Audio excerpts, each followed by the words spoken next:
दलितों का दिमाग ज्यादा खराब हो गया है। बातचीत ही नहीं करेंगे, सीधे राज सत्ता आएगा तब सब कुछ कर लेंगे, तब तक खत्म करो सब। बाबा साहब रिजाइन नहीं देते तो मुझे लगता है कि 5, 10, 15 साल और जिंदा रहते और काम करते। दलित के राइट्स को पहले से लड़ाई चल रही थी, तो ओबीसी के नेता क्या कर रहे थे, ये सवाल पूछिए। ये भी सवाल पूछा जाएगा कि जिस तरह अम्बेडकर वायसराय से लड़ रहे थे या गांधी से लड़ रहे थे, तो शेतकारी कामगार पार्टी भी थी उधर, तो उस समय आप क्या कर रहे थे? अपने लिए आपने कोई डिमांड रखी? एक बात ईमानदारी से बता दीजिएगा मुझे, अगर फ्री एजुकेशन नहीं होता और स्कॉलरशिप नहीं होता तो आप में से कितने लोग ब्यूरोक्रेट बन जाते हैं, इंजीनियर, डॉक्टर बन जाते हैं? पिछले 10 वर्षों में संसद मार्ग पर संविधान जलाए गए, धर्म संसद हो रहा है। अब बाबा लोग सीधा कह रहे हैं कि संविधान को नहीं मानते क्योंकि आरएसएस शुरू से नहीं मानता, और सीधे मनुस्मृति लागू करेंगे, हिंदू राष्ट्र बनेगा, तमाम चल रहा है। तो संविधान को खतरा आरएसएस से, आरएसएस संघ परिवार से है, बीजेपी से है, और उसका मुखिया जो है नरेंद्र मोदी है। मैं बिहार से आता हूं, शराबबंदी लागू है, वहां होम डिलीवरी चालू है। अगर आज गुरु घासीदास रहते, अंबेडकर रहते, फूले जी रहते, गांधी रहते, नेहरू रहते, तो ये सब एक कैंप में रहते हैं। इन सबको मोदी सरकार एफआईआर करवा के जेल में डाल दिया रहता। तो आपको भी कर रहा हूं, महिलाओं को, जिस दिन कोई बदतमीजी करे ना, उसी अंदाज में थोड़ा सा दीजिए, वो अपने आप ठीक हो जाएगा, चाहे आपके नाते रिश्तेदार हो कोई भी। क्योंकि मैं जानता हूं कि ये एब्यूज करने वालों में नाते रिश्तेदार भी होते हैं। नौकरी आरक्षण से पालोगे, लेकिन स्वाभिमान के साथ नौकरी नहीं कर पाओगे। अगर स्वाभिमान के साथ करना होगा तो उसके लिए कुर्बानी देनी पड़ेगी। मैंने एक सीरीज चलाई थी, जब आईआईटी वाले पागल सब सुसाइड क्यों करता है? तुम कैसा डॉक्टर इंजीनियर बनेगा जो अपनी लड़ाई नहीं लड़ सकता, दूसरे का जान क्या बचाएगा? हमको आके मुंह पे कोई गाली नहीं दे सकता है। हमसे अंगूठा मांगेगा तो पूरा बांह उखाड़ लेंगे सीधा, अंगूठा नहीं देंगे। जाओ। आरएसएस क्या ऑर्गेनाइजेशन था, 1925 में बना? क्या गांधी जी को नहीं पता था? क्या नेहरू जी को नहीं पता था? जब अंबेडकर 1951 के घोषणा पत्र में कह रहे हैं, जब सरदार पटेल, जब हत्या हुई गांधी की, पटेल ने बैन किया, तो नहीं पता था कि आरएसएस किस तरह का ऑर्गेनाइजेशन है? उसको उसी समय क्रश करना चाहिए था। यह ऐतिहासिक गलती हुई, और मैं कई मंचों पर कहता हूं ये बात।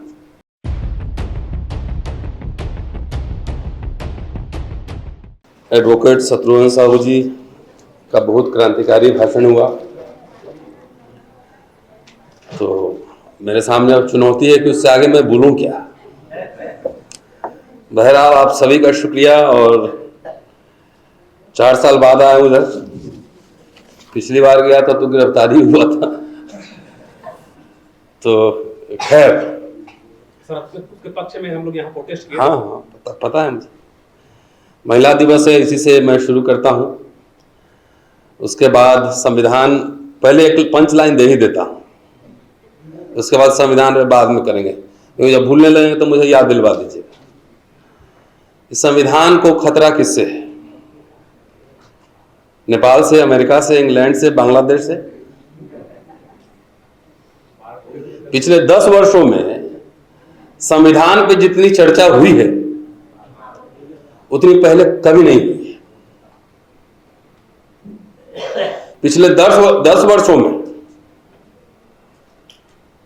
संसद मार्ग पर संविधान जलाए गए, धर्म संसद हो रहा है। अब बाबा लोग सीधा कह रहे हैं कि संविधान को नहीं मानते क्योंकि आरएसएस शुरू से नहीं मानता, और सीधे मनुस्मृति लागू करेंगे, हिंदू राष्ट्र बनेगा, तमाम चल रहा है। तो संविधान को खतरा आरएसएस से, आरएसएस संघ परिवार से है, बीजेपी से है, और उसका मुखिया जो है नरेंद्र मोदी है। सीधा, इसमें क्लैरिटी है हमारी। नरेंद्र मोदी इसके पूरे चीफ। कि संविधान का खत्म होना क्या होता है? संविधान के पन्ने फाड़ना? संविधान को खाली जलाना? नहीं। बाबा साहब के भाषण में सामने रख लेता हूं कई बार कि संविधान उन्हीं का स्टेटमेंट है कि अंग्रेज चले गए और संविधान लागू हो गया, तो इससे क्या समझना कि सब कुछ ठीक हो गया? बोले संविधान अस्थि पंजर है, उसमें भी ब्लड फ्लैश डालना है, एक आदर्श रूप रखा गया, उसको प्राप्त किया जाना है। ये नहीं होगी संविधान आ गया और आजादी मिल गई, जाके खा के सो जाइए, सब कुछ आपको अपने आप मिल जाएगा। दूसरी बात, कॉन्स्टिट्यूशनल मोरालिटी का होना बहुत जरूरी है। शासन प्रशासन में समानता होना बेहद जरूरी है। आज से बताओ, ये आरएसएस बैक्ड बीजेपी सरकार के आने से पहले, चाहे किसी की भी सरकार रही हो, किसी ने खुलेआम संसद मार्ग पर संविधान चलाया और आज तक उस पर कार्रवाई नहीं हुई। बाबा लोग गए थे संसद मार्च करने, उन पे एक्शन हुआ था, कुछ बाबा डर के भाग गए थे। तो संविधान एक आदर्श रूप था जिसे प्राप्त किया जाना था, इसलिए 26 नवंबर 1949 के भाषण में ही बाबा साहब ने इशारा कर दिया था कि कोई संविधान अच्छा या बुरा नहीं होता, लागू करने वाले लोग कैसे हैं उसके प्रकृति पर निर्भर करता है कि संविधान अच्छा होगा या बुरा होगा। 26 नवंबर को स्वीकार किया गया 1949 और 30 नवंबर 1949 को आरएसएस के ऑर्गेनाइजर ने सीधा लिखा कि ये इसमें भारतीयता कुछ भी नहीं, हमारा संविधान मनुस्मृति है। किनको चाहिए हुआ तो मेरे पास उसकी कॉपी रखी हुई कि इसमें कहीं भी मनुस्मृति, ये सबके आने से पहले हमारे यहां मनुस्मृति था, ये तमाम। और ये भी कह रहा आरएसएस कि जो एडल्ट फ्रेंचाइजीज है, जो वयस्क मताधिकार है, इससे भी बहुत ज्यादा उम्मीद नहीं कर सकते। कुछ लोगों को ही वोटिंग राइट होना चाहिए। दलितों को 1935 से पहले वोटिंग राइट नहीं था।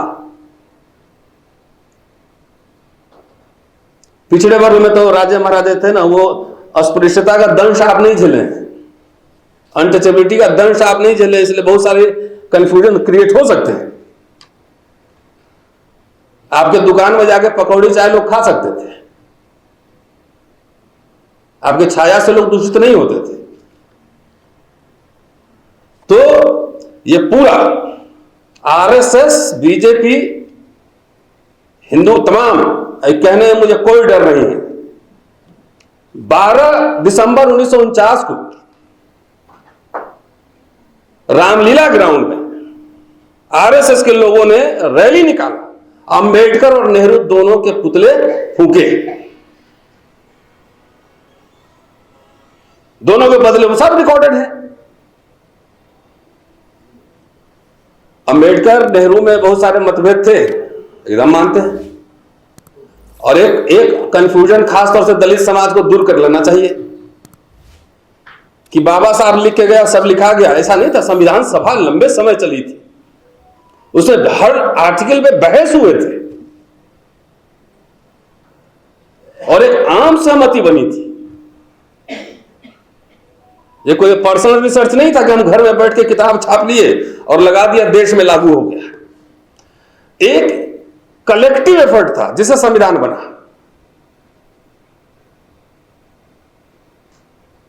दो 296 या 300 के आसपास मेंबर्स थे। मंथन हुआ है, ज्ञापन आए हैं, मेमोरेंडम्स आए हैं, उस पर बहस हुई है, तब जाके एक मोटा बाबा साहब का संविधान असली जो है स्टेट एंड माइनॉरिटी है। मैं आपको बता दूं, राज्य और अल्पसंख्यक नाम का दस्तावेज है, वो जाके पढ़िए। वो जो चाहते थे स्टेट सोशलिज्म का, स्टेट सोशलिज्म चाहते थे, राजकीय समाजवाद, जहां लैंड का नेशनलाइजेशन, बीमा का नेशनलाइजेशन, पब्लिक सेक्टर यूनिट तमाम बनना था। लेकिन संविधान सभा में गए तो उनकी बात तो नहीं मानी गई, तो फिर डायरेक्टिव प्रिंसिपल्स पे आके कॉम्प्रोमाइज हुआ, डायरेक्टिव प्रिंसिपल से हुआ कॉम्प्रोमाइज। तो बाबा साहब को समझेंगे कि बैठ के लिख रहे सब नहीं, उनका एवोल्यूशन हो रहा है पार्लियामेंट्री डेमोक्रेसी पे भी। आप 1919 के दस्तावेज उठाकर देखें और जाकर संविधान सभा के दस्तावेज उठा के देखें। 1919 में कह रहे हैं कि भाई आइडिया दे रहे हैं कि हमको सेपरेट इलेक्टोरेट चाहिए, और साइमन कमीशन में ज्वाइंट पार्लियामेंट की बात कर रहे हैं।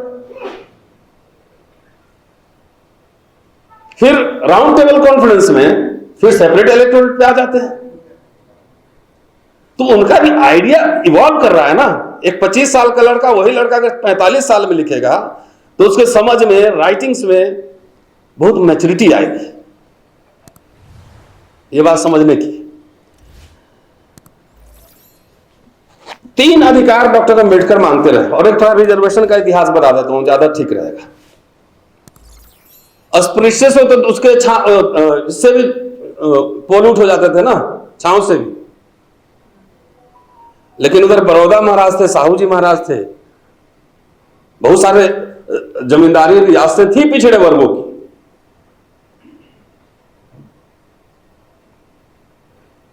सबसे पहले माइनॉरिटीज को मिले रिजर्वेशन, मुस्लिम, ईसाई, पारसी। 1919 का एक्ट पढ़िए। 1919 में आके साउथ बोरो कमेटी के बाद पहली बार विधायी निकायों में पिछड़े वर्ग को आरक्षण मिला। मद्रास प्रेसिडेंसी में या बॉम्बे प्रेसिडेंसी में, दलितों को नहीं, पिछड़े वर्ग को मिला।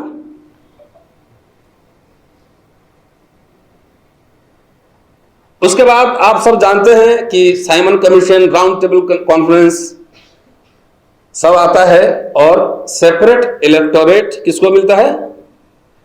दलित को मिलता है।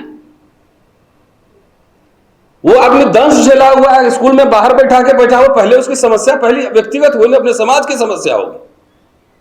उसके हाथ से वो मिनिस्टर बन गया है, वहां पे हाथ से पानी नहीं पी रहा है, ब्राह्मण फेंक रहा है फाइले से।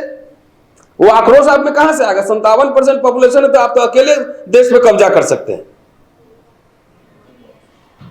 अकेले कर सकते हैं ना। तो क्यों आप शासित हैं? क्या साहू जी, रघुनंदन जी, छत्तीसगढ़ पे ही करके दिखाओ ना, हम लोग साथ देंगे उसको।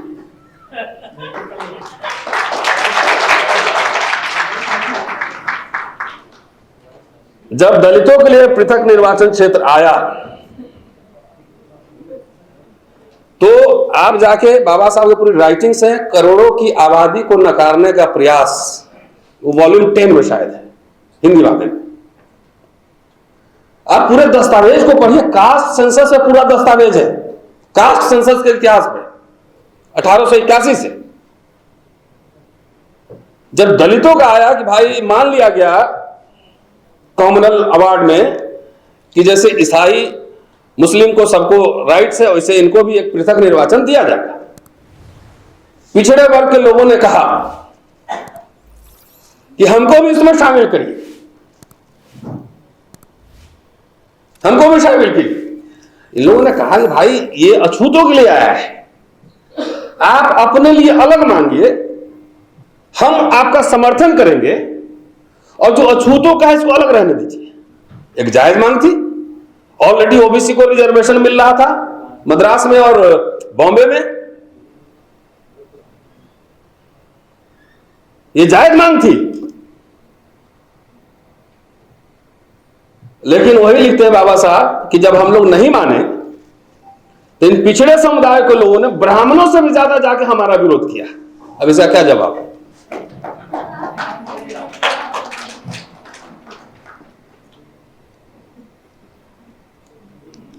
देखिए, बाबा साहब के गुरु बुद्ध, कबीर, फूले, और बाबा साहब के स्पॉन्सर महाराजा गायकवाड़ और साहू जी महाराज। ज्यादा गायकवाड़, उन्होंने ज्यादा पैसा दिया था, पूरी पढ़ाई स्पॉन्सर की थी, और इंग्लैंड में भी गए थे तो वहां भी पैसा दिया था। साहू जी महाराज ने भी पैसा दिया था। एक आपको हम रेफरेंस दे देते हैं, आप चूंकि भाषण दिए इसलिए मैंने सोचा कि निकाल के दिखाए। तो ये मराठा मंदिर संदेश है। बाबा साहब को भेजा गया था कि मेरे लिए एक मराठा मंदिर, मतलब एक मैगजीन निकाल रहे थे मराठा से, तो उनको बोले कि हम आएंगे नहीं लेकिन मैसेज भेज देते हैं, ये पढ़ाएंगे बाद में। तभी बाबा साहब वो अनटचेबिलिटी के खिलाफ लड़ रहे थे, आप बात समझिए। और इसके खिलाफ जंग में वो खाली लड़ नहीं रहे थे, हम 1919 से मेमोरेंडम दे रहे हैं, जाके सरकार से बातचीत कर रहे हैं कि हमारे लोगों के बच्चों की पढ़ाई के लिए कुछ कीजिए। राउंड टेबल कॉन्फ्रेंस में जा रहे हैं तो नवाबों से चंदा मांग रहे हैं, 1345 पाउंड उस जमाने में आज के हिसाब से करोड़ों होगा। पैसा क्यों मांग रहे थे? वो इसलिए मांग रहे थे कि बहिष्कृत हितकारी सभा के लिए हमें छात्रावास खोलना है।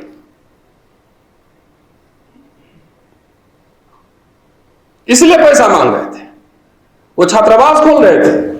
आप जाके इंडिपेंडेंट लेबर पार्टी का मैनिफेस्टो पढ़िए, साइमन कमीशन के सामने दिया गया दस्तावेज पढ़िए,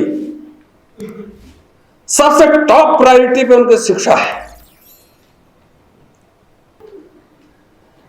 यहां जितने सम्रांत लोग बैठे हुए हैं पढ़े लिखे लोग हैं, और मुझे लगता है कि पढ़े लिखे लोगों के बीच में छोटी छोटी बात की जाए तो ज्यादा बढ़िया रहता है। और इसमें से ज्यादातर लोग जो सरकारी नौकरी में रहे होंगे वो पहले जनरेशन के लोग हैं। मैं सही कह रहा हूं गलत कह रहा हूं? दूसरा जनरेशन अभी कमी होगा यहां पे, सारे पहले जनरेशन के लोग हैं। एक बात ईमानदारी से बता दीजिएगा मुझे, अगर फ्री एजुकेशन नहीं होता और स्कॉलरशिप नहीं होता तो आप में से कितने लोग ब्यूरोक्रेट बन जाते हैं, इंजीनियर डॉक्टर बन जाते हैं?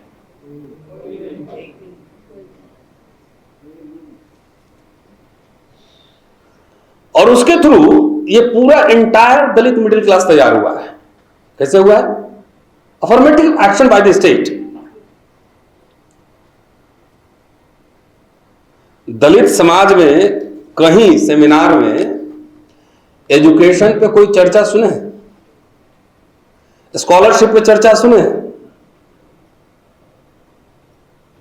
नहीं सुने, क्योंकि अब सब लोग ठीक ठाक है, लग रहा है कि अब राज ऐसे ही चलेगा। बाबा साहब छोटी छोटी बात करते थे, बड़े बड़े अनरियलिस्टिक ड्रीम्स नहीं देखते थे। वो रूलिंग एलीट के साथ डायलॉग करते थे, कम्युनिकेशन करते थे। उनके मेमोरेंडम से जाके पढ़िए, दस्तावेज पढ़िए। 3 आर्टिकल की आपने बात की, ये बात सही है कि सामाजिक और शैक्षणिक पिछड़ेपन, और उसमें ब्राह्मण भी है ओबीसी में। हमारे जलीय बिहार में ब्राह्मण लोग हैं, उसमें ओबीसी में गौर ब्राह्मण, उसमें ठाकुर भी है, क्योंकि क्राइटेरिया लगाया गया था सामाजिक और शैक्षणिक पिछड़ापन। कम से कम उसमें इनिशिएशन तो हो गया।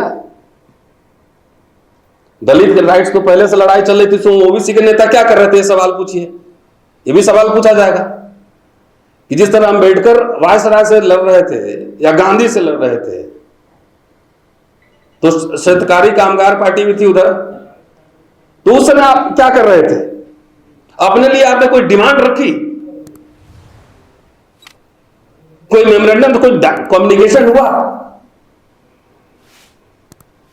आइए, हम लोग जाते हैं डेलीगेशन लेके, किसी मिनिस्टर से टाइम लिए तो डेलीगेशन लेके जाते हैं, तब मेमोरेंडम देते हैं, ये हमारे डिमांड्स हैं। तो पहले बात करना पड़ेगा ना रूलिंग एलिट से। और इसमें आपको अब दूसरी बात समझा रहा हूं, दलितों का दिमाग ज्यादा खराब हो गया है।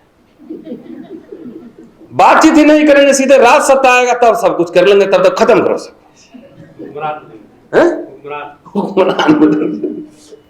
बाबा साहब ने तब भी कोशिश की, वो अकेले थोड़ी थे कि बैठ के सब रबड़ी बांट रहे थे वहां पर। 1919 में एक ग्रेजुएट बॉम्बे में, एक डॉक्टर अंबेडकर, वो बार बार हॉस्टल शिक्षा की क्यों बात कर रहे थे कि जब तक एजुकेशन नहीं होगा तब तक आप कुछ नहीं कर सकते।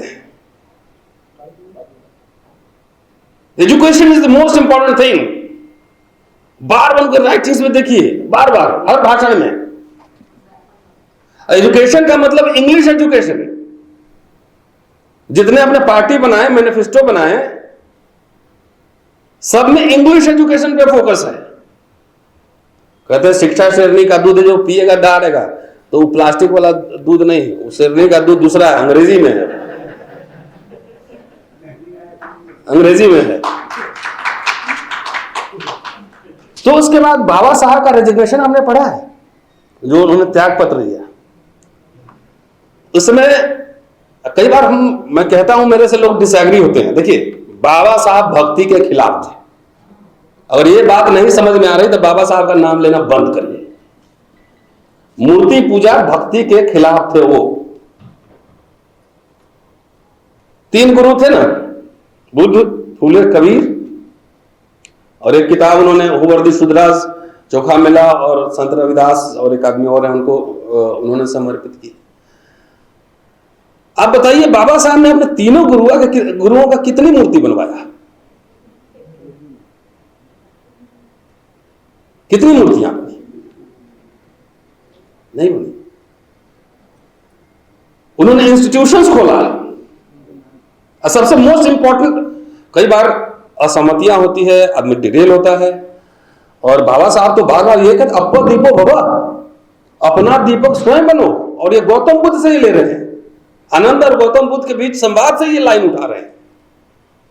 तो बाबा साहब ने गौतम बुद्ध को भी तो उसमें चुनौती दिया, उन्होंने नवयाना खोला। लकीर के फकीर नहीं थे। और यहां भक्ति मार्ग, दलितों में भक्ति मार्ग चल रहा है। बाबा साहब ने कहा था, कहां कहा था? तो व्हाट्सएप में।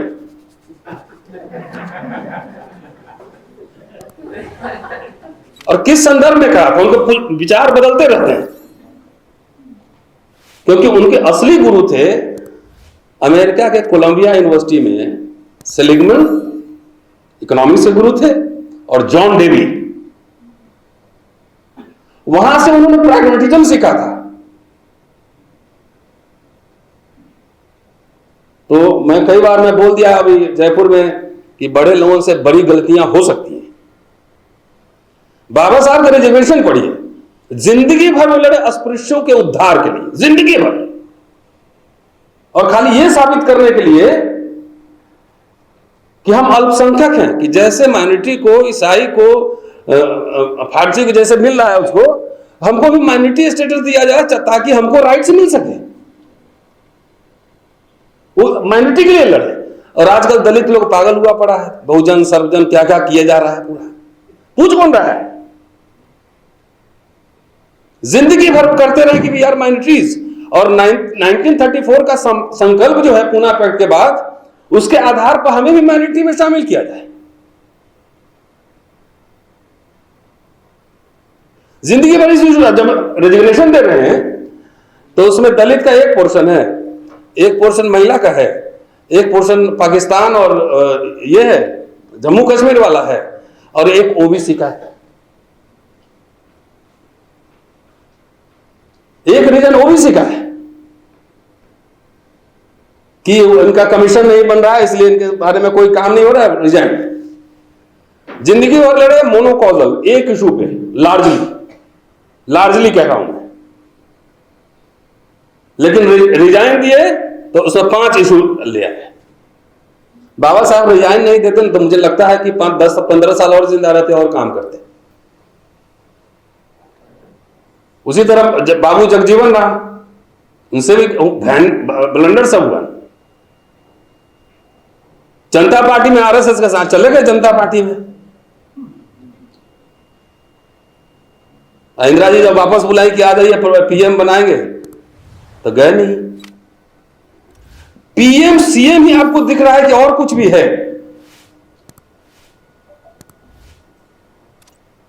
मैंने एक आंकड़ा इकट्ठा किया, 50 से लेकर 90 तक 40 वर्षों में उत्तर प्रदेश में 7 ब्राह्मण मुख्यमंत्री हुए और 24 वर्ष तक रहे। 7 ब्राह्मण मुख्यमंत्री और 24 वर्ष तक। और उसी समय दलितों का ज्यादा काम हुआ। आंकड़े उठाकर देख लीजिए, सारे पब्लिक सेक्टर यूनिट का निर्माण, यूनिवर्सिटी, कॉलेज, आईआईटीज और फेलोशिप। फ्रीशिप फेलोशिप नहीं रहता तो शायद हमारे पिताजी भी नहीं पढ़ पाते। और ये पूरा खत्म कर रही है आरएसएस बीजेपी, और इसमें बहस नहीं है। खाली सीएम पीएम मिनिस्टर, ब्राह्मण तो नहीं है पीएम, अभी पीएम है ओबीसी, राष्ट्रपति है ट्राइबल, लॉ मिनिस्टर है दलित, तो राइट्स क्यों मारे जा रहे हैं?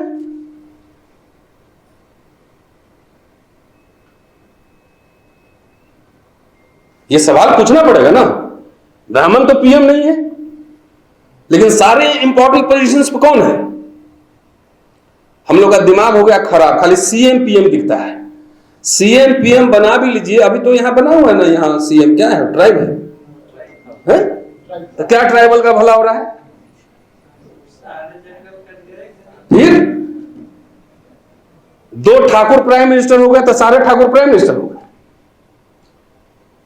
एक ट्राइबल सीएम बन गया तो सारे ट्राइबल सीएम हो गए।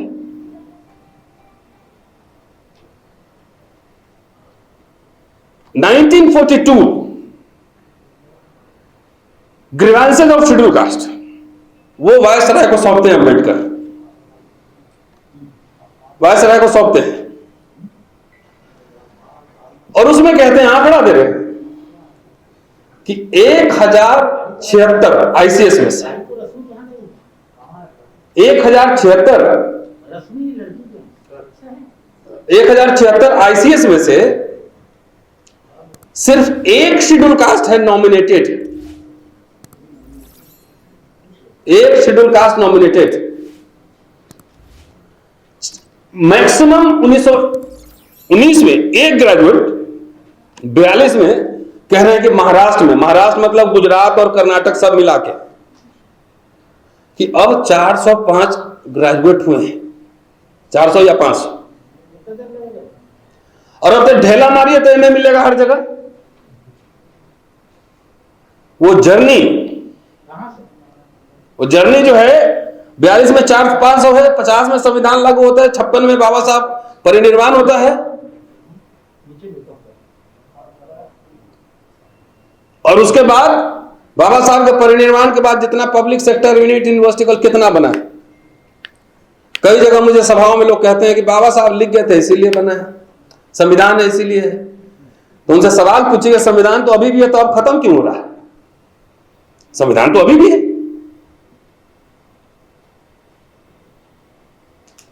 तीन तरह के, बाबा साहब बार बार कहते हैं कि 3 तरह के अधिकार हम मांगते रहे।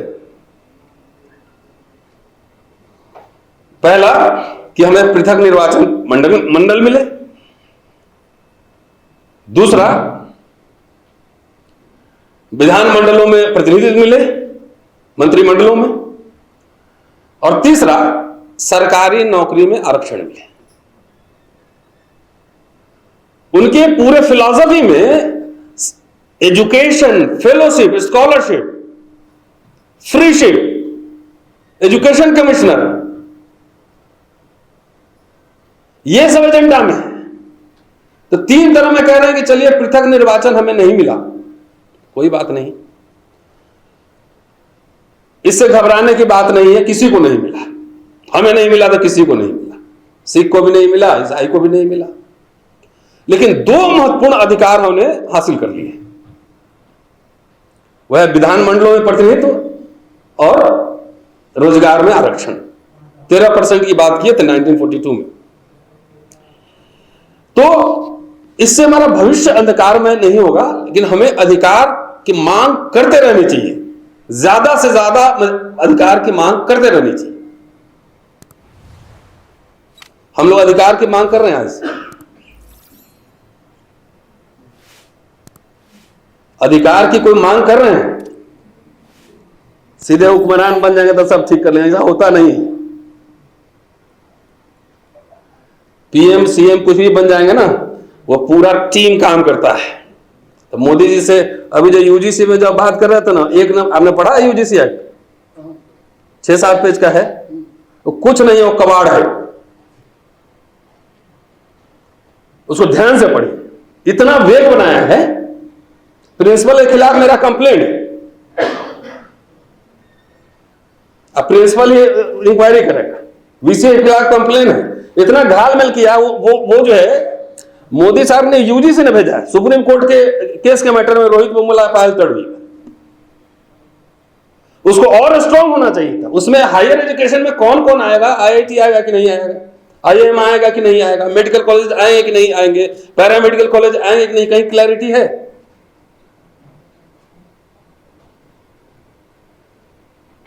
कहीं क्लैरिटी नहीं है। क्या जो एक्शन होगा प्यूनिटिव एक्शन होगा? डिफाइंड है कहीं? ये खूब बढ़िया एक हाथ से दिया, अब बोले बड़ा बेटा खुश हो जाओ, हम यूजीसी एक्ट लाए हैं, क्योंकि रोजगार तो मिल नहीं रही है, एनएफएस हो रहा है, तो कुछ इसको घालमेल करने के लिए लाना था। उसके बाद अपने ही लोगों से विरोध करवा के 4 दिन में फिर स्टे भी करा दिया। मैं चुनौती दे रहा हूं, SC/ST एक्ट भी हुआ था अप्रैल 18 में, लोगों ने लड़के फिर वापस करवाया, ऑर्डिनेंस लाया, रोस्टर का आंदोलन चला था यूनिवर्सिटी में, रोस्टर मूवमेंट चला था ना, लोगों ने सड़क पर लड़के इनसे वापस करवाया, सुप्रीम कोर्ट का ही ऑर्डर था, दोनों अध्यादेश लाया कि नहीं, ऑर्डिनेंस लाया ना। भाई इतना नंबर है, थोड़ा भाई लाठी उठी भी है, भैंस भी है, घी भी खा रहे हो, दलितों के पास तो कुछ था ही नहीं।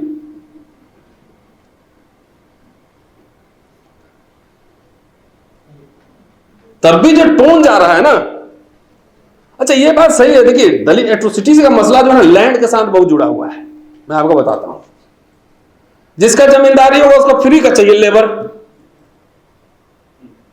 दिहाड़ी 100 रुपया होगा उसको 85 रुपया देगा, और भी टाइम पे नहीं देगा। आप सर्वे करके देख लीजिए, लैंड के साथ जुड़ा हुआ है। और हमारा जो एट्रोसिटीज का मसला है, हमारा मेंटल वॉर है, हम मानसिक लड़ाई लड़ते हैं उससे। हमको आके मुंह पे कोई गाली नहीं दे सकता है, हमसे अंगूठा मांगेगा तो पूरा बांह उखाड़ लेंगे सीधा, अंगूठा नहीं देंगे, जाओ। हमारी लड़ाई दूसरी। और यूजीसी एक्ट, सारे कानून तो लगे हुए, कहां एक थाना में एफआईआर करवा के दिखाओ मुझे, एफआईआर करवा के दिखाइए। और आरएसएस वाले कुछ भी करते रहे, उनको कोई एफआईआर नहीं होता है।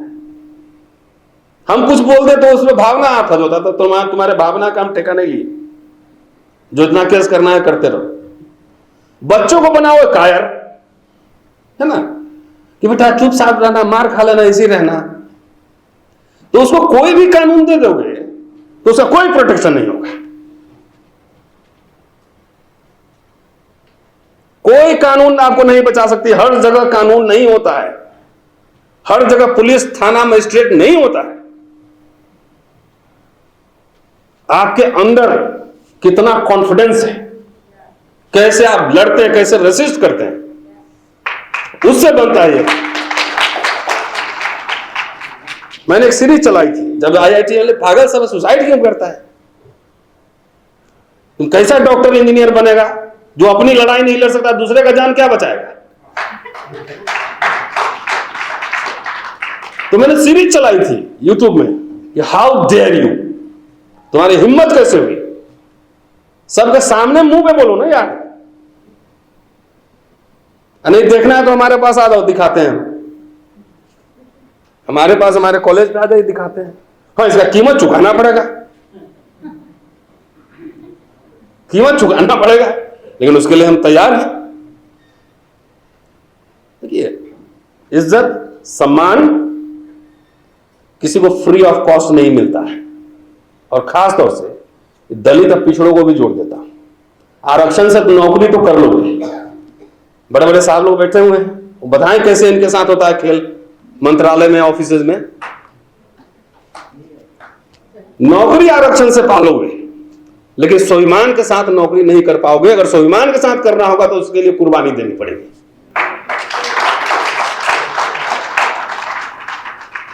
हम देखते हैं ना उधर कॉन्स्टिट्यूशन क्लब में, जहां आईएएस क्लब वगैरह है, तो कई बार मीटिंग वगैरह होता है, दावत लोग देते हैं, तो हम भी पहुंच जाते हैं।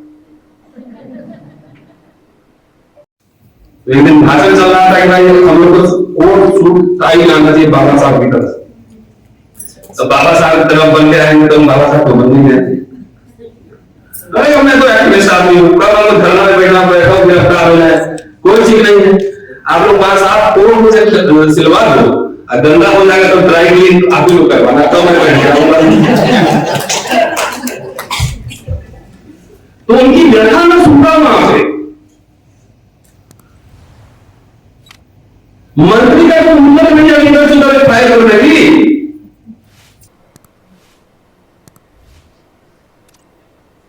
कानून जितना है उतने लागू करवा देना मोदी जी, हम मान जाएंगे।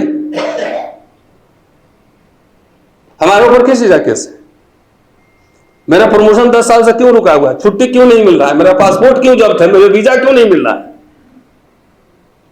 इतना तो हल्ला कर करके जाके वहां जंतर मंतर पे सुना दिए, लेकिन उसके लिए मैं सरेंडर नहीं करूंगा, भीख नहीं मांगूंगा, चाहे हो चाहे नहीं हो। हाँ, देखेंगे। दिल्ली एक झोला ही लेके गए थे ना, एक बैग लेके गए थे। अब नौकरी है, बंगला है, और आप लोग जानते हैं 10-20 लोग तो जानते ही होंगे देश में, किताबें छप रही हैं, अब क्या चाहिए? तो जिस दिन और आपको भी कर रहा हूं, महिलाओं को, जिस दिन कोई बदतमीजी करे ना, उसी अंदाज में थोड़ा सा दीजिए, वो अपने आप ठीक हो जाएगा। चाहे आपके नाते रिश्तेदार हो कोई भी, क्योंकि मैं जानता हूं कि ये एब्यूज करने वालों में नाते रिश्तेदार भी होते हैं, है ना? तो उसको जो है ना, उसको थोड़ा सा आप ठीक करना शुरू कीजिए, अपने घर से शुरू कीजिए, है ना? तो बहुत सारी बातें हैं। अब हम लोगों ने एक्चुअली बाबा साहब का नाम लेकर बाबा साहब के खिलाफ बहुत सारा काम किया, और इसलिए हमारी दुर्गति हो रही है। जैसे अगर कोई बोले, टाइम है ना जी, कि बाबा साहब का मिशन स्टेटमेंट क्या है? बाबा साहब का मिशन स्टेटमेंट क्या है? वह है जातियों का विनाश। ये है मिशन स्टेटमेंट। हम लोगों ने क्या किया? जातियों को मजबूत कर दिया। उल्टा किया कि नहीं किया? है? जातियों को मजबूत कर दिया कि जाति मजबूत कर लेंगे तो उसके बाद हम संसद पे कब्जा कर लेंगे, उसके बाद सब ठीक कर देंगे। अरे politics is very serious game. Baba Saheb repeatedly ये बात कर रहे हैं कि एक राजनीति करने, अपना जो रिपब्लिकन पार्टी खोले थे तो उसके लिए बाकायदा सिलेबस बनाए थे कि जिनको नेता बनना, उनको क्या क्या पढ़ना चाहिए, क्या पढ़ाना है हमें। उनको ओरेटर होना चाहिए, उनको भाषण देना आना चाहिए, उनको हिस्ट्री का ज्ञान होना चाहिए, उनको इकोनॉमिक्स का ज्ञान होना चाहिए, उनको पॉलिटिकल साइंस का ज्ञान होना चाहिए। रिपीटेडली ये बात कह रहे हैं। बाबा साहब का नाम लेकर ब्लू गमछा पहन के अब पता नहीं भांग पी के घूम रहा है सब। हमको तो कई बार लगता है कि ब्लू गमछा खोल के देखो तो नीचे कहीं भगवा तो नहीं।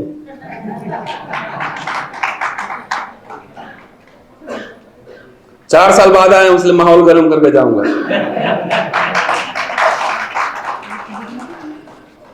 बाबा साहब, मतलब आप सोचिए, मैं तो कई बार पढ़ता हूं, पाई जुड़े हैं, पाई पीपुल्स एजुकेशन सोसाइटी खोला 1945, 1946 में सिद्धार्थ कॉलेज, 1950 में मिलिन कॉलेज, उसके पहले भूषण प्रिंटिंग प्रेस, बहिष्कृत हितकारिणी सभा। 3 तरह के चंदे मांगते थे, एक इमारत फंड के लिए, एक इन संस्थानों के लिए, और एक पॉलिटिकल पार्टी के लिए। और एनुअल मीटिंग में 1-1 पैसा का हिसाब देते थे, 1-1 पैसा। आजकल कोई संस्थान खोल रहा है क्या? करोड़ों चंदा आ रहा है, कोई हिसाब दे रहा है क्या? ये सवाल उठाओ तो लोगों को दिक्कत होती है। बाबा साहब का परिनिर्वाण हुआ तो कर्जदार थे, कर्ज में थे। और बाबा साहब का नाम लेके यहां मालो माल हो रहा है पूरा। वायसराय को रिक्वेस्ट करके कुछ बच्चों को लंदन भेजा,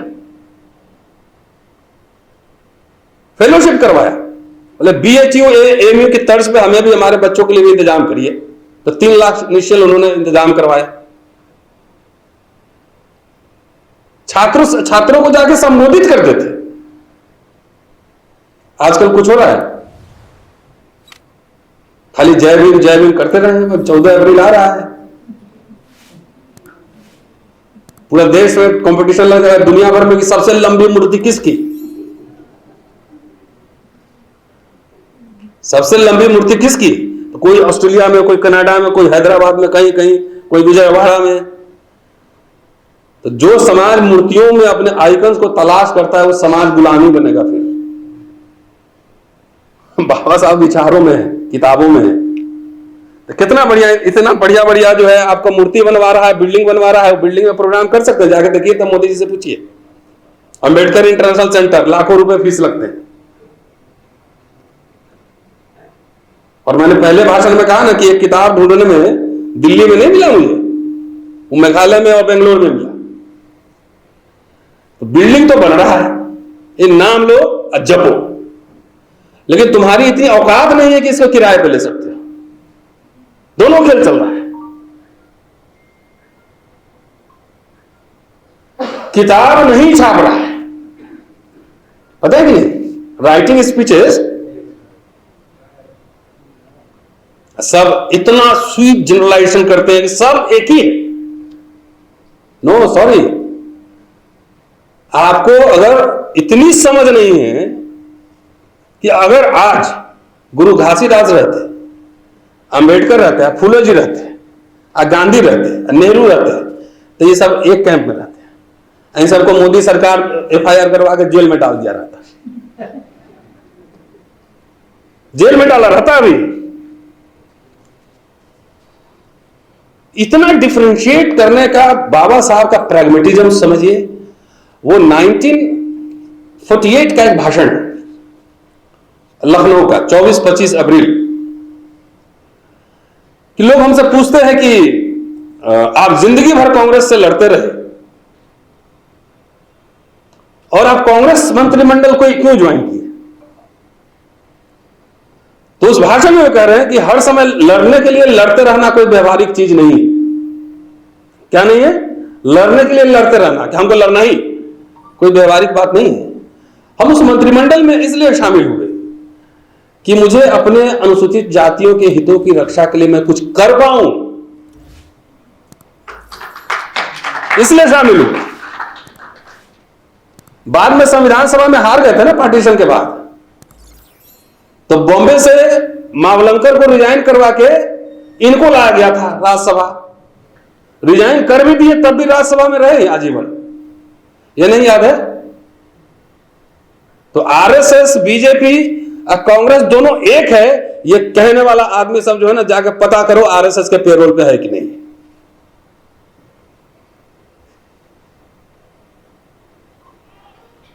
इसीलिए मैंने शुरू में कहा था कि संविधान किसी से नहीं, इससे बचाना है। पता कीजिए कि है कि नहीं है। दिलीप साहब कितना फीस दिए थे कॉलेज में? आप सुखदेव साहब कितना में डॉक्टर बने थे? मैडम सरकारी में पढ़े, सरकारी की बात कर रहा हूं। कितना दिए थे? स्कॉलरशिप भी मिल रहा था ना, पढ़े ना, हम लोग पढ़े। तो कितना फीस देते थे? 1-2-5 रुपया ऐसी फीस होता था। नहीं बराबर। इतने पूछिए मोदी जी से, कितना यूनिवर्सिटी खोले हैं 10 साल में? कितना सेंट्रल? एक भी नहीं खुला है, एक भी नहीं खुला है। बिहार में खुला 2 यूपीए सरकार में, साउथ बिहार सेंट्रल यूनिवर्सिटी और नॉर्थ बिहार सेंट्रल यूनिवर्सिटी। पूछे ना, जवाहर नवोदय विद्यालय की तर्ज पर कोई स्कूल चेन खोला है? खाली नाम बदला जा रहा है ना, सब माल पुराना है, नाम अपना डाल रहे हैं। जिस स्कूल में बच्चे मुफ्त में पढ़ते थे, जवाहर नवोदय विद्यालय, फुल्ली रेसिडेंशियल, उसमें भी इतना विकास हुआ है कि फीस लगा दिए हैं। बोलो, इतना विकास करवाए हैं। रेल आधा प्राइवेटाइज हो गया है, पार्लियामेंट के स्टाफ जो है नीचे वाले प्राइवेटाइज हो गए हैं।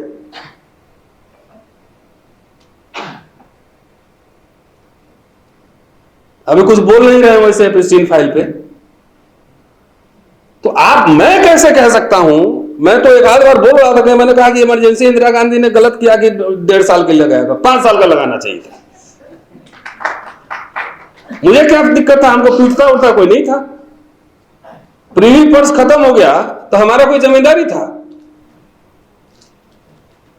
जमींदारी उन्मूलन खत्म हुआ, हमारा कोई राजा रजवाड़ा नहीं था। बैंक का नेशनलाइजेशन हुआ तो उसमें मेरा क्या नुकसान हुआ? भाई नौकरियां लाखों क्रिएट हुई तो हमें भी मिली, पंडित जी को भी मिला, बाबू साहब को भी मिला, हमें भी मिला। लाखों नौकरियां क्रिएट हुई। जितने महारत्न कंपनी है, नवरत्न कंपनी पता करिए तो कब बना? बाबा साहब के मैं लेके आया था, मैं सोचा था उस पर बोलूंगा, लेकिन आज ज्यादा हो गया। शेड्यूल कास्ट मैनिफेस्टो 1951 का है। इसमें कह रहे हैं कि बीमा का हम नेशनलाइजेशन करेंगे। यहां क्या सुन रहे हैं कि लाइफ इंश्योरेंस कॉर्पोरेशन में भी जाने वाला है।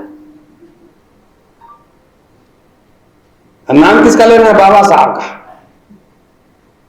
धीरे धीरे क्या क्या बदला है बता देता हूं। पार्लियामेंट बदल गया, नोट बदल गया। ये तानाशाही आने का ऐसा प्रतीक होता है। और वो छोड़िए, बाबा साहब ने कहा था जाके बर्मा में कि मैंने संसद में और तमाम हर जगह बुद्धिस्ट सिंबल डाल दिए, अशोक चक्र, अशोक स्तंभ, सब कुछ, और किसी ने विरोध नहीं किया। जवाहरलाल नेहरू ने छुट्टी घोषित की बुद्ध जयंती की। यहां बाहर जाके कहते हैं कि हम बुद्ध के देश से आए हैं, युद्ध के देश से आए हैं, और यहां मनुस्मृति वाले के साथ है। ये समझिए खेला। इसलिए आरएसएस का मेंबरशिप नहीं होता है। स्लीपर से लोग इधर भी घुसा हुआ 2-4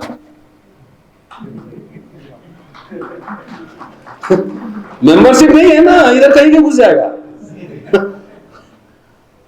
वो जैसे सरकार बदलती है ना, अपना पूंछ का रंग बदल लेता है। समझे? तो इस घोषणा पत्र को पढ़िए। मैं पढ़ रहा था, मतलब कई सारी समस्याओं पर उन्होंने जिक्र किया है, और क्या सिद्धांत नीति होगी, कार्यक्रम, पुरानी समस्याएं, 2 तरह की समस्याओं की बात कर रहे हैं, नई और पुरानी। गरीबी की समस्या, आंतरिक प्रशासन, भ्रष्टाचार, कालाबाजारी की समस्या, विदेश नीति, संसाधनों का प्रश्न, नशाबंदी, बीमा का राष्ट्रीयकरण, स्टेट फार्मिंग, उद्योग, पब्लिक एंड प्राइवेट, कि जहां जहां जरूरत होगी हम अपना पब्लिक सरकारी बनाएंगे, और जहां जरूरत होगी हम प्राइवेट भी लेंगे। मतलब मिक्स्ड इकोनॉमी। Mixed economy. शिक्षा और रोजगार का प्रश्न फिर इसमें शामिल है, और बहुत ही जबरदस्त तरीके से। एक बात इंटरेस्टिंग मैंने और देखी, जो मैं चाहता हूं कि मैं पढ़ के आपको सुना ही दूं, कि बाबा साहब शराब नहीं पीते थे। शराब नहीं पीते थे, मटन खाने के शौकीन थे, मटन खाते थे, लेकिन वो शराबबंदी के खिलाफ थे।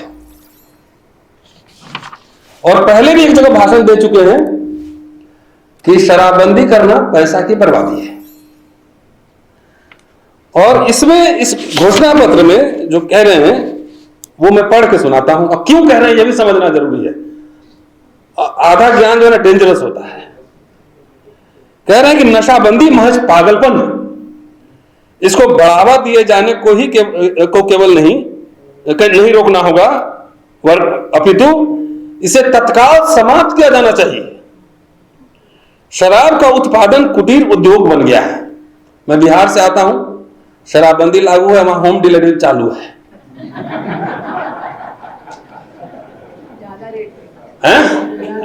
Double triple. गुजरात में भी है, शराबबंदी लागू है लेकिन होम डिलीवरी चालू है। तो इसको संदर्भ को समझिए। मैं पहले भी पढ़ा हूं और मुझे अच्छा लगा इनका लाइन ऑफ आर्गुमेंट। शराब का उत्पादन कुटीर उद्योग बन गया है। पूर्व में केवल पुरुष शराब पीते थे, अब महिलाएं एवं बच्चे भी पीते हैं, क्योंकि शराब का उत्पादन प्रत्येक घर में महिलाओं एवं बच्चों की उपस्थिति में होता है। अब महिलाएं भी पी लेती हैं। इससे अपराध को बढ़ावा मिला है और निम्न वर्गों का निकृष्टतम रूप से नैतिक पतन हुआ है। अब इसमें आंकड़े दे रहे हैं कि राज्य के संसाधनों को बनाए रखने की दृष्टि से यह बहुत बड़ी हानि है, और सारा स्टेट का आंकड़ा दे रहे हैं कि कहां कहां कितना मुझे नुकसान हो रहा है। इसमें फिर लिख रहे हैं कि जो आंकड़ा दे रहे हैं कि अरे शराबबंदी नीति को अपनाने के परिणाम स्वरूप इसके कार्यान्वयन पर किए गए व्यय के आंकड़े भी इसमें सम्मिलित नहीं है। जो शराबबंदी को लागू करने की सरकार नीति बनाती है, उस पर जो खर्चा करती है वो कह रहे हैं उसमें अभी लागू नहीं है, बाकी करोड़ों रुपया का दिए। आगे, इक्विटी की दृष्टि से शराबबंदी का कोई औचित्य नहीं है। नशाबंदी की लागत सामान्य नागरिकों द्वारा वहन की जा रही है। आम टैक्स पेयर के पैसा से 10-10 लाख का सूट खरीदा रहा आजकल। नशाबंदी की लागत सामान्य नागरिकों द्वारा वहन की जा रही है। 1 या 2 लाख शराब के आदी व्यक्तियों जिनको कभी सुधारा नहीं जा सकता, वो पिएगा ही पिएगा। भांग पीने वाला भांग पिएगा ही पिएगा। सुधारा नहीं जा सकता कि सुधारने की कीमत आम नागरिकों को चुकानी क्यों पड़े। टैक्स ले रहे हैं 5 करोड़ आदमी से 1-2 लाख आदमी को ठीक करने के लिए। सामान्य जन को शराबबंदी की लागत का भुगतान क्यों करना पड़े, जबकि नागरिकों की अन्य जरूरतें जैसे शिक्षा, आवास, स्वास्थ्य में सुधार की अत्यंत आवश्यकता है। Which means you generate revenue, और उसको कहां लगाइए? एजुकेशन में। जिसको पीना होगा ब्लैक मार्केटिंग में जाके पिएगा डबल ट्रिपल दाम में। धन का प्रयोग विकास योजनाएं के लिए क्यों न किया जाए? किसको अधिक प्राथमिकता दी जानी चाहिए, शराबी को या भूखे को? ये प्रश्न है जिनका उत्तर नहीं सिवाय अहंकार एवं दुराग्रह के। जो भी हो, शराबबंदी की नीति को बदला जाना चाहिए और लोगों के धन के बृहत रूप से अपव्यय को रोका जाए और संसाधनों का उपयोग सामान्य कल्याण को बढ़ाने के लिए किया जाए। तो कह रहा फंड कहां से आएगा स्टेट के पास? तो स्टेट के पास जो फंड आएगा उसमें 4 बता रहे हैं। सेना पे व्यय में कमी, आजकल क्या हो, उल्टा हो रहा, बढ़ रहा है। नमक कर को लागू करना, अब तो तरह तरह के डायरेक्ट इनडायरेक्ट कई तरह के टैक्सेस लग रहे हैं ना। एक माचिस भी खरीदेंगे तो उसमें कई तरह के टैक्स आप दे रहे हैं। उत्पादन राजस्व की बचत और बीमा का राष्ट्रीयकरण। मेरा सिर्फ ये कहना है कि भारत में जो कह रहे हैं कि लोकतंत्र, संविधान, वो 2 भाषण जरूर पढ़ना चाहिए। एक 4 नवंबर 1948 का और एक 25 नवंबर 1949 का भाषण जरूर पढ़ा जाना चाहिए कि बहुत सारी संभावनाएं जो आज घटित हो रही है उसको उन्होंने उसी समय रेखांकित कर दिया था। हम लोग समझे नहीं। मैं तो कह रहा हूं कि आरएसएस कांग्रेस वालों से गलती हुई है। लोग बोलते नहीं, उसे पार्टी में रह के मैं बोल देता हूं, गलती हुई है।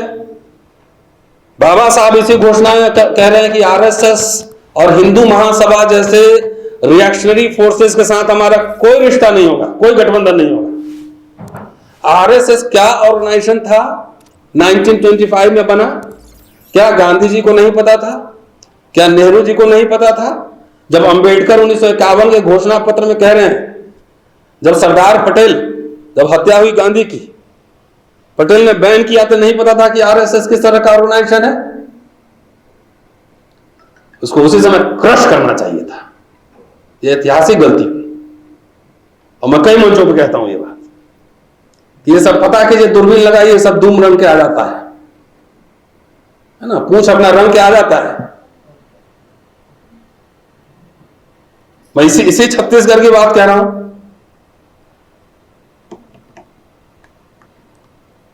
सरकार आ जाती है तो उसके बाद उसके चाटुकार जो घेरते हैं, चाटुकार, वो सब दुम रंग के आते हैं, पूछ।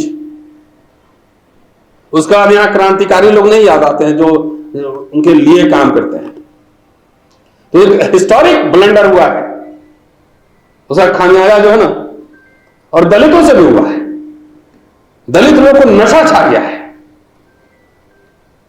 अरे सोशल इक्वेशन की जो बात कर रहे थे, डॉक्टर अंबेडकर भी बात कर रहे थे इसी मैनिफेस्टो में कि हमारा लाइक माइंडेड पार्टी के साथ हमारा अलायंस होगा, लाइक माइंडेड पार्टी के साथ, और हम पिछड़ी जातियों के साथ अलायंस करेंगे।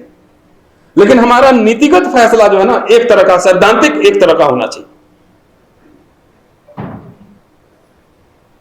क्या बड़े बड़े आंदोलन चलाने वाले तो दलित पैंथर के लोग भी चले गए कहां कहां, आरएसएस में। अभी तो अठावले साहब हैं उधर। क्या यह पता नहीं था दलितों को कि बाबा साहब ने आगाह किया है कि हमको इसके साथ समझौता नहीं करना है, और उसी से समझौता कर रहे हैं। इतनी व्यक्तिगत मुक्ति की इतनी लालसा है, हमें कुछ नहीं बना। तो भाई राज सत्ता है, एक सिंहासन है, सिंहासन पे कोई भी राजा बैठ जाए, व्यवस्था तो ऐसी चलती रहेगी। सम्राट अशोक के चंद्रगुप्त मौर्य राजा हुए, तो क्या व्यवस्था ओवरनाइट सब चेंज हो गया?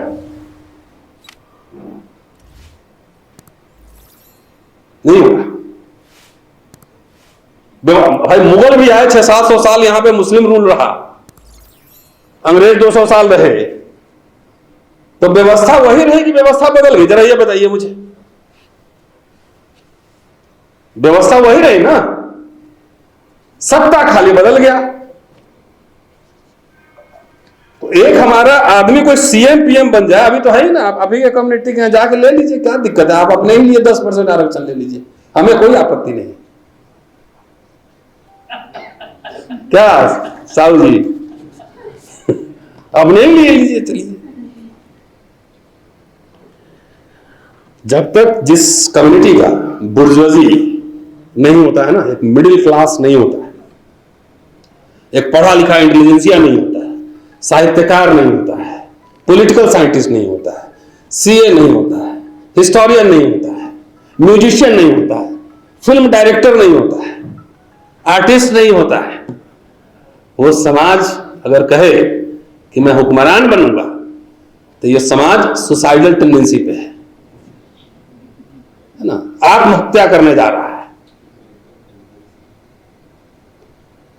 नौकरी और शिक्षा मैंने शुरुआत की थी, संविधान की भावना थी, और बाबा साहब के बाद नेहरू ने, इंदिरा गांधी ने, राजीव गांधी ने उस दिशा में कदम बढ़ाया।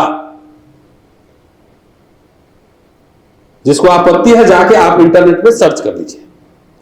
जब पाकिस्तान बारूद और गोली बना रहा था, यहां पे नेहरू इंदिरा लोग जो है वो इंस्टीट्यूशन बना रहे थे, ISRO, atomic centre, AIIMS, medical colleges, bank nationalisation, land reforms, free ship scholarship. और मुझे बचपन में याद है जब बजट आता था, फ्रंट पेज पे आता था कि SC ST बजट में इतना मिला शेयर। सर ठीक कह रहा हूं? सुन ले साहब, कि SC ST को इतना शेयर मिला, special component plan, schedule tribe और शेड्यूल कास्ट।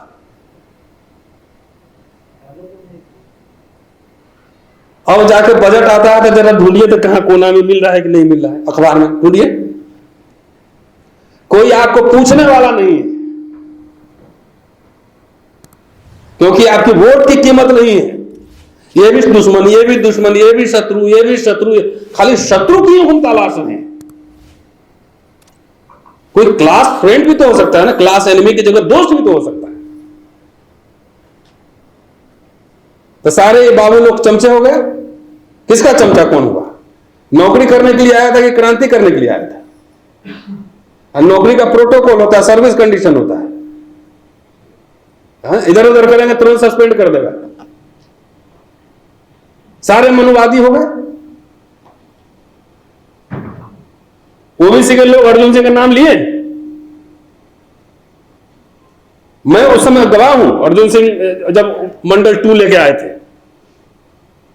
थैंक यू बोले नहीं?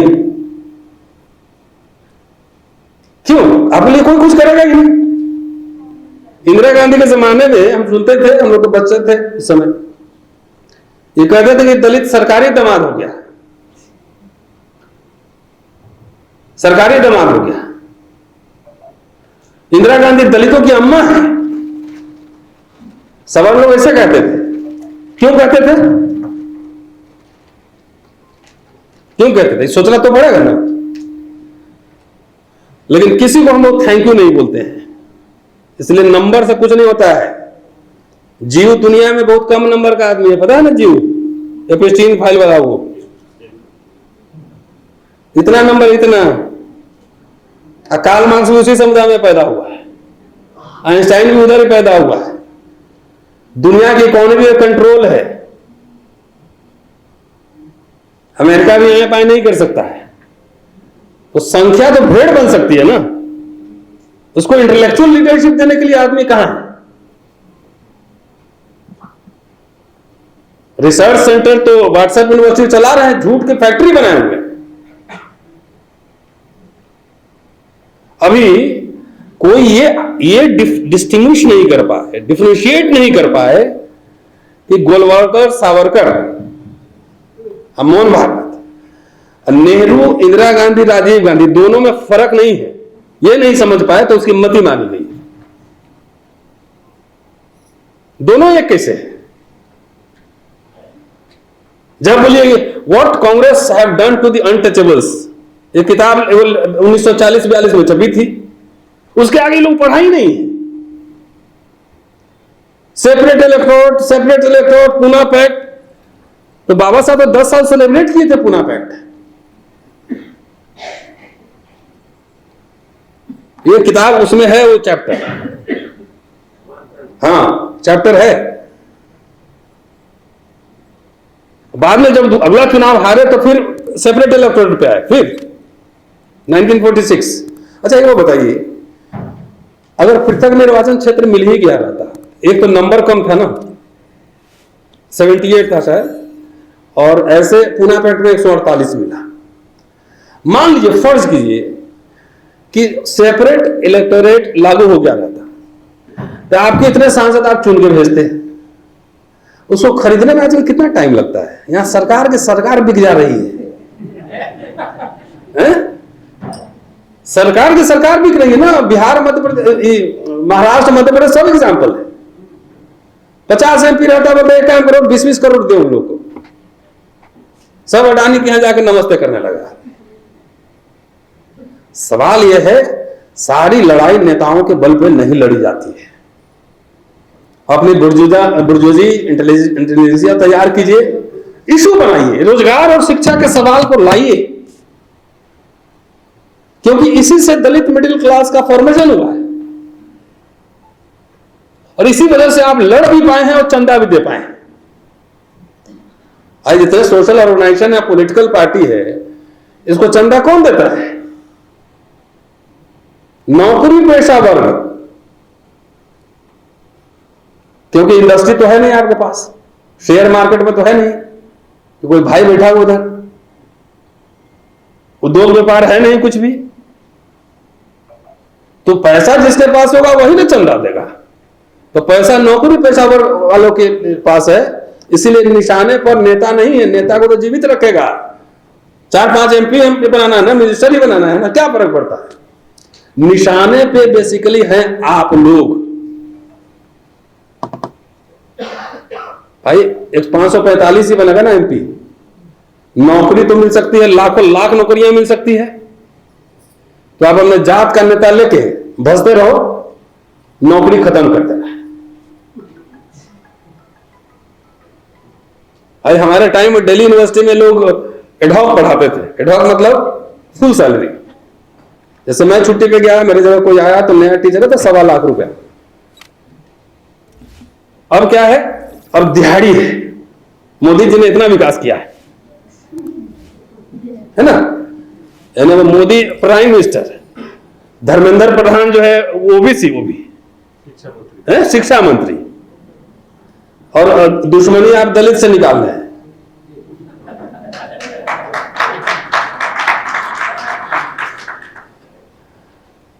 नहीं, लाखों लाख नौकरियां मिल सकती है बॉस।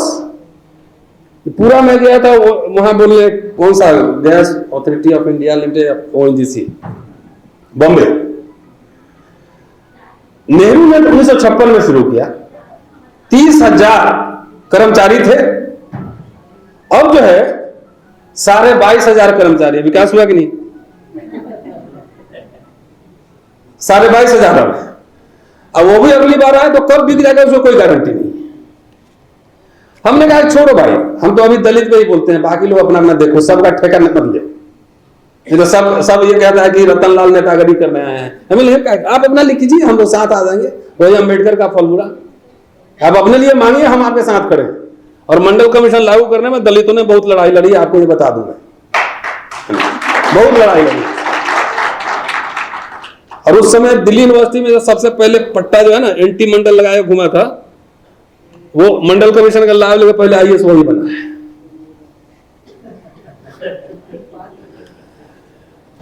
तो बहुत हो गया, काफी है, 1 घंटा से ऊपर हो गया। नहीं ठीक है, और काफी हुआ, और जल्दी जल्दी बुलाइए तब और अगला एपिसोड होगा। शुक्रिया। लेकिन महिलाओं पे कुछ शब्द मैं बोल दूं, बाबा साहब के हवाले से ही बोल देता। जब कोलंबिया गए थे, न्यूयॉर्क पहुंचे, तो सबसे पहला पत्र जो दस्तावेज है, प्रिंटेड दस्तावेज है, वो उन्होंने उस व्यक्ति को लिखा था कि जो उनके फादर के दोस्त थे और उनको जहाज पर छोड़ने गए थे। और उस पहले चिट्ठी में 1913 का है, अगस्त 1913, उसमें इस बात के लिए उन्होंने धन्यवाद दिया है कि आप अपने बेटी को अच्छी तरह पढ़ा रहे हैं। कितने साल का अभी यंग बॉय होंगे? 13 में 21-22 साल। और पहला रिटर्न दस्तावेज है जिसमें कह रहे हैं अपने अंकल को, जो उनके फादर के दोस्त थे, कि आप बेटी को पढ़ा रहे हैं, अच्छे से पढ़ाइए, शुक्रिया। ये सब रिटर्न दस्तावेज है।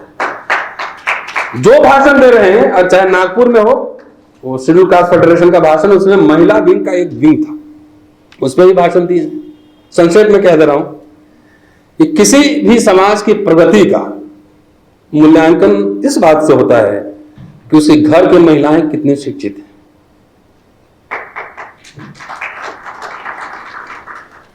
उन्नीस 1936 में कमाठीपुरा बॉम्बे में है,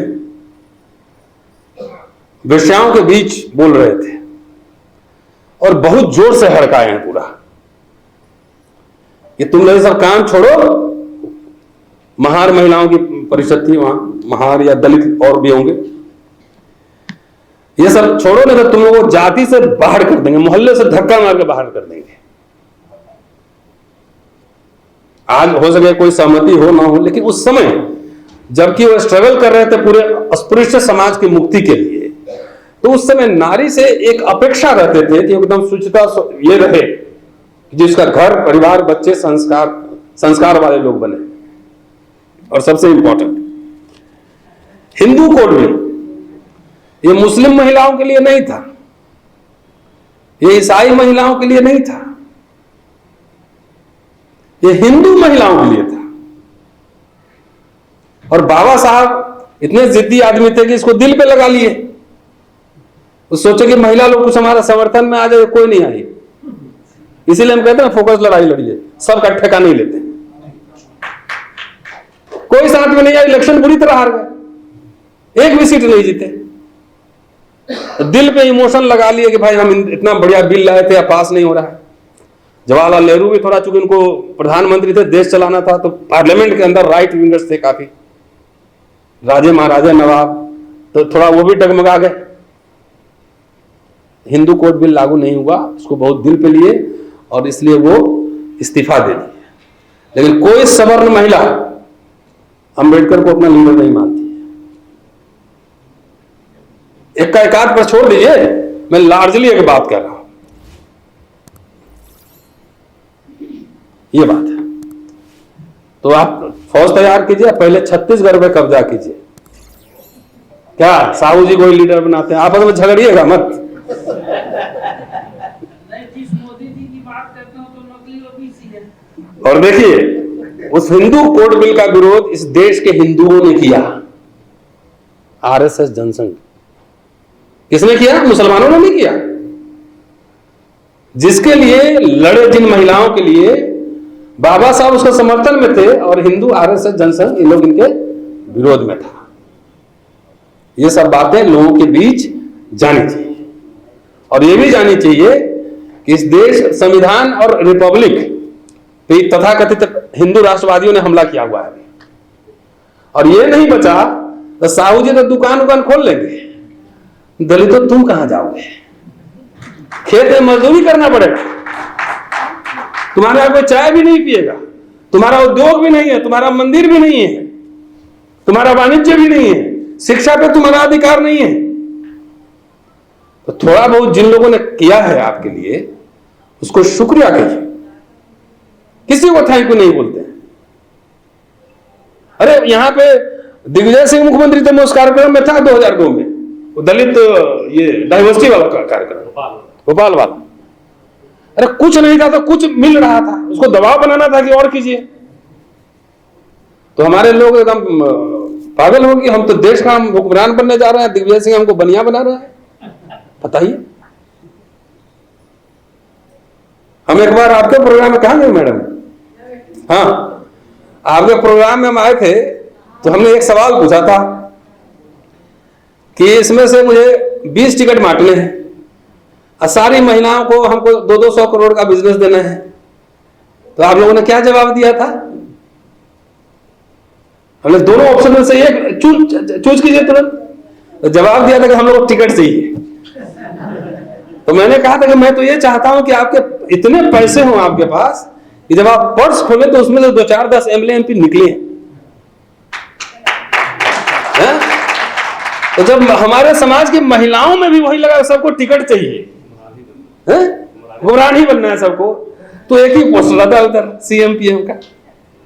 आप इंडस्ट्री लगाइए, बिजनेस कीजिए, सब कीजिए, और उसके बगैर चारा नहीं है।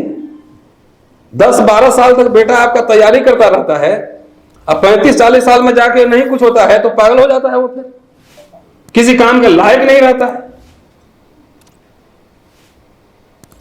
किसी काम के लायक नहीं रहता है। तो इसीलिए प्रोफेशनल्स क्रिएट कीजिए, बिजनेस कराइए ना। बिजनेस कराने में क्या दिक्कत है?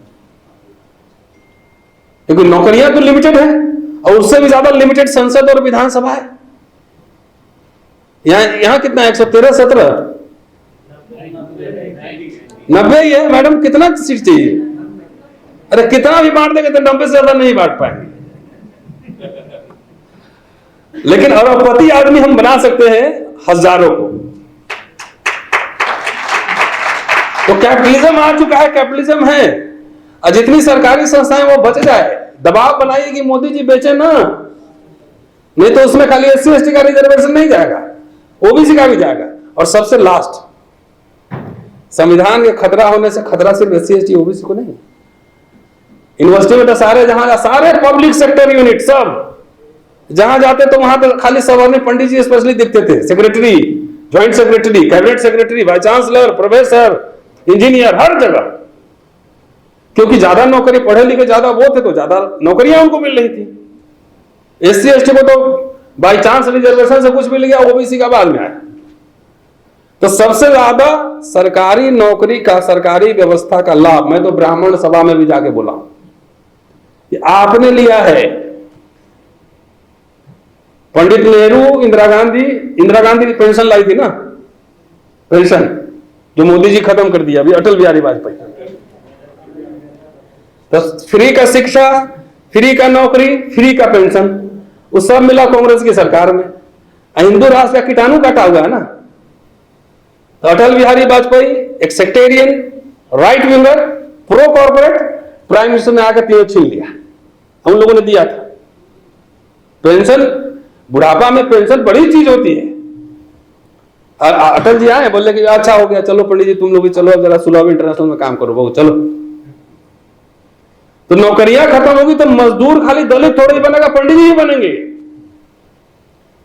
तो मैंने थेराइज किया कि 80 के दशक में 2 मूवमेंट चल रहा था, एक हुक्मरान बनने का मूवमेंट और एक हिंदू राष्ट्र बनाने का मूवमेंट। और सबसे ज्यादा इसका विक्टिम होगा यही दो कम्युनिटी होगा, यही दो कम्युनिटी होगा। और सबसे ज्यादा व्यक्ति तो हम लोग होंगे, हमारे पास कुछ है ही नहीं, न पूजा करा सकते हैं न कुछ हो सकता है। तो 40-50 साल में थोड़ा बहुत चर्बी आ गया है, थोड़ा सा कपड़े वपड़े ठीक पहनते हैं, सरकारी स्कूल कॉलेज में पढ़ के नौकरी करके पेंशन लेके अब RS वो रिसर्च किया, पता लगा कि ये रतन लाल जैसे लोग पटर पटर बोल कैसे रहा है, पता कि यही सब सरकारी स्कूल से ही पढ़ के निकला है। और दिलीप साहब भी जो है ना सरकारी स्कूल से पढ़ के IAS बने हैं, और यही लोग चंदा दे रहे हैं प्रोग्राम करने के लिए, और यही लोग हमारी जड़ खोद रहा है? क्या यही लोग कर रहा है? तो रिसर्च करके पता लगा है कि जेनेसिस कहां है, जहां ऐसे लोग आ रहे हैं जो सवाल खड़े कर रहे हैं। तो जेनेसिस उनको मिला गवर्नमेंट स्कूल्स कॉलेज में, इसलिए छत्तीसगढ़ में कितना हजार स्कूल बंद हुआ बताइए मुझे। और जो भी है उसमें क्वालिटी ऑफ एजुकेशन क्या है? नथिंग। ये हमारे एजेंडा पे नहीं है, लेकिन मैडम टिकट एजेंडा पे है। हमें टिकट नहीं एजेंडा चाहिए। अगर मुझे एक ऑफर दे कि आपको कैबिनेट मिनिस्टर बनना है या 2 विश्वविद्यालय खोलना है और 50,000 लोगों को नौकरी देना, आप कौन सा लेंगे? हम यूनिवर्सिटी लेंगे, मतलब 50,000 लोगों को नौकरी दिलवाएंगे।